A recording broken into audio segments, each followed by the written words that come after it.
Nah, ini question 3 part 3 ya. Ada bonds payable Desember 31 2011, jumlahnya segini 576.000. Dilihat di sini Desember 31 2011 ya. 31 Desember 2011. Bonds payable 576.000. 576.000 adalah present value-nya at amortization cost. Apapun lah itu amortization cost, yang penting ini adalah present value-nya 576.000. Coupon rate-nya 7,5%, kan? Sama di sini. Oke. Nah, ini dibilang bonds payable due Desember 2019. Kalau 2019 due-nya itu berarti nanti kita jumlah yang dibayarkan pada saat maturity, pada saat due tahun 2019 adalah 600.000 ini. Makanya dilihat di sini 2019 face value-nya adalah 600.000 ya. Oke. Nah, tapi dibilang 600.000 dan diisunya pertama kali itu tahun 2009. Nah, were issued on December 31st, 2009 at 95. Nah, biasanya kan were issued at berapa ratus dolar gitu ya. Tapi di sini bilangnya at 95. At 95 itu apa?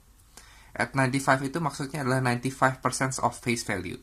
Jadi kalau ketemu kata-kata model kayak at 95 atau at 101 kayak di sini, itu berarti tinggal dijadiin desimal aja. Jadi kayak gimana nih? Dibagi 100. Jadi kalau ini nanti jumlah face value-nya ini yang 600.000 dikalikan desimalnya daripada ini. Desimalnya ini adalah 95 bagi 100. Maksudnya desimal itu dibagi 100 ya. 95 dibagi 100 jadi 0,95. 101 dibagi 100 1, 2 jadi 1,01 ya. Jadi yang ini pada saat 2009 pada saat di issue itu jumlahnya adalah 600.000 ini dikaliin 0,95 ya. Nah, dilihat sini 600.000 dikali 0,95 jumlahnya adalah 570.000. Ini adalah tanggal Desember 31 2009 pada pertama kali di issue-nya ya.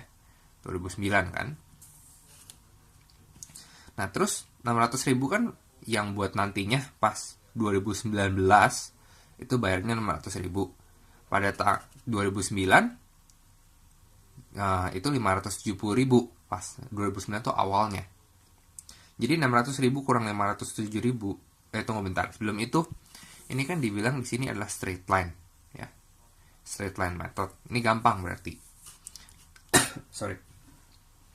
600.000 dikurangin 570.000 sama dengan 30.000. Ini adalah total amortization ya, total amortization ya. Total amortization-nya segini banyak.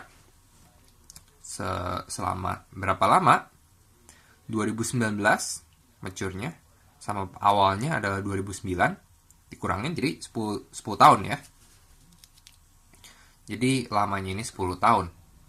Nah, sekarang dibilang juga ini dibayarnya semi annually. Berarti setahun 2 kali, yaitu pada Juni 30 sampai Desember 31. Berarti kalau semi annually ini waktu 10 tahunnya ini bentar.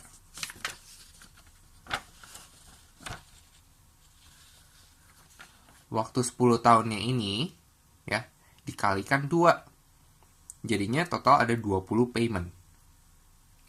Ya. Terus buat biar tahu per paymentnya itu berapa banyak jumlahnya. Jumlah 30.000 yang tadi total itu dibagi 20 payment sama dengan 1.500 dolar. Ini adalah amount amortized yang dibayarkan setiap 6 bulan. Ya. Terus dibilang di sini pada April 1, 2012, Taos retired 120.000 of these bonds. Berarti karena ini bonds payable, berarti semacam kita kayak beli balik bondnya kali ya, kayak semacam begitu loh. Intinya kita jumlah bond payable-nya ini berkurang, kita bayar cash gitu. Nah, 120.000 ini adalah 120.000 ini adalah bagian dari bondnya yang dijual, bukan harga yang kita bayar. Nah, berapa harga yang kita bayar adalah 101 plus accrued interest. Nah, tadi kan udah jelasin 101 itu apaan. Nah, jadi gini caranya. Ini nanti dulu accrued interest-nya, tulis gini dulu aja.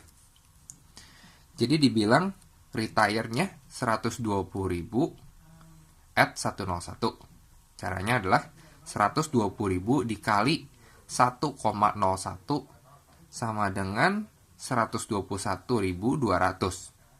Ini 121.200 adalah jumlah yang kita bayar, kayaknya ya. Lupa deh, apakah accrued interest-nya masuk atau enggak. Itu bentar, coba cek dulu ya. Buat biar pasti. Kelihatannya enggak? Nanti deh, kasih lihat. 121.200 ya. 121.200 adalah jumlah yang kita bayar so far plus accrued interest-nya. Oh iya, benar-benar 121.200 ditambah nanti bayar lagi buat accrued interest-nya ya. Nah, sekarang kita mau tahu nih 120.000-nya ini ya. Ini tuh berapa banyak sih sebenarnya, berapa persen dari total bond kita? Total bond kita kan tadi berapa? 600.000 kan. Nah, berarti caranya adalah ini 120.000 dibagi 600.000 sama dengan 20%. Berarti kita nge-retire 20% of our bonds. Ya. You sell 20% of your bond, oke? Okay? Terus kan 20% udah tahu. Oke, simpen dulu, pikir 20%. Terus kan kita ini kan kita ngejual nih ya. Kita ngejualnya pada saat April 1, 2012. Sementara yang 576.000 tadi yang kita punya ini pada tanggal Desember 31, 2011. Ini nge-retire-nya April 1, 2012. Berarti kita mesti cari tahu jumlah carrying value pada saat April 1, 2012. Ya kan? Kalau kita mau jual, kita mesti taruh dulu dong net book value atau carrying value-nya berapa. Nah, sebelum cari carrying value-nya, kita mesti tahu dulu sebenarnya berapa amount dalam dolar itu ya. 20%-nya daripada yang ini itu berapa banyak gitu. Kan kita kan tadi yang dijualnya 20%. Nah, buat biar sama 20%, sekarang yang udah adanya tahun 2011 ini kita cari dulu 20%-nya nih. Nah, jadi 576.000 kali 20% sama dengan 115.200. Ini adalah value 20% daripada value pada saat Desember 31, 2011. Saya ulang lagi, 115.200 ini adalah 20% dari value di saat Desember 31, 2011. Oke. Ini nanti dulu. Jangan lihat dulu. Nah, kan ini kan value Desember 31, 2011. Ya. Sekarang kita mau cari berapa sih pada saat April 1, 2012. Nah, kan dari Desember 31, 2011 ke April 1, 2012 kan. Berarti kan itu ada semacam kayak amortization atau interest atau apalah namanya itu kan. Nah, caranya tadi balik lagi ke sini. Ingat lagi, ini kan 1.500 adalah amount yang di-amortize setiap 6 bulan sekali. Nah, kita cari nih. 1.500 ini ya, kalau kita kali tunggu bentar, kali 3/6. Oke, kali 3/6 dulu. 1.500 dikalikan 3/6 akan memberikan jumlah amortization untuk sampai April 1, 2012. 1.500 kali 3/6, 3 bulan, karena Desember 31 ke Desember 31, Januari 31, Februari 28, Maret 31 atau 1 April. Jadi 3 bulan kan. Kenapa per 6 bulan? Karena 1.500 ini udah setiap 6 bulan. Jadi buat sama kan 3/6 bukan 3/12 ya. Jadi kalau 1.500 dikalikan 3/6 itu akan memberikan jumlah amortisasi untuk dari Desember sampai April untuk jumlah bond keseluruhan. Karena kan 1.500 kita lihat tadi kan, ini kan dari 600.000, 570.000, 30.000 dibagi bla bla bla bla, kayak gitu kan. Itu dari bond keseluruhan. Sementara sekarang kita kan cuma 20% bond yang di retire. Kita mau cari interest atau amortization atau apalah untuk 20%-nya itu doang, ya. Jadi sekarang selain 1.500 kali 3/6 kita kalikan lagi 20%, ya. Jadi hasilnya nanti setelah dihitung-hitung dapat $150. Nah, $150 ini kita masukkan ditambahkan ke jumlah yang tadi Desember 31 2011 itu. Ya, kan kita kan mau amortization-nya nih. Jadi jumlah yang Desember 31 2011 ini tambahkan amortization-nya. Amortization-nya ini udah di-adjust dengan cara dari Desember sampai April. Terus juga ini cuma 20%-nya doang. Nah, dijumlahkan 115.350. Apa ini 115.350? 115.350 ini adalah carrying value di April 1, 2012. Ya. Nah, carrying value. Nah, ingat tadi di sini ya, 121.200 ya. Itu adalah jumlah yang kita bayarkan. Duitnya, cashnya. Apalah. Nah, coba pikir gini. Sekarang carrying value-nya 115. Tapi kita bayarnya lebih banyak, kita bayar 121. Berarti rugi dong.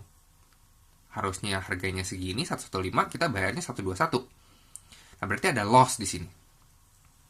Nah, loss-nya ini sejumlah 5.850 didapat dari selisih di antara dua ini.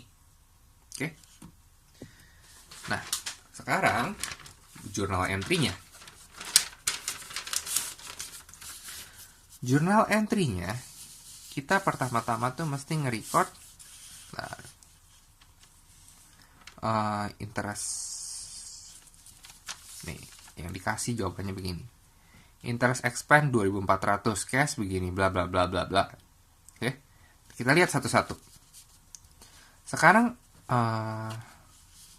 yang gampang dulu deh, yang redemption of the bond-nya. Tadi kan redemption of bond-nya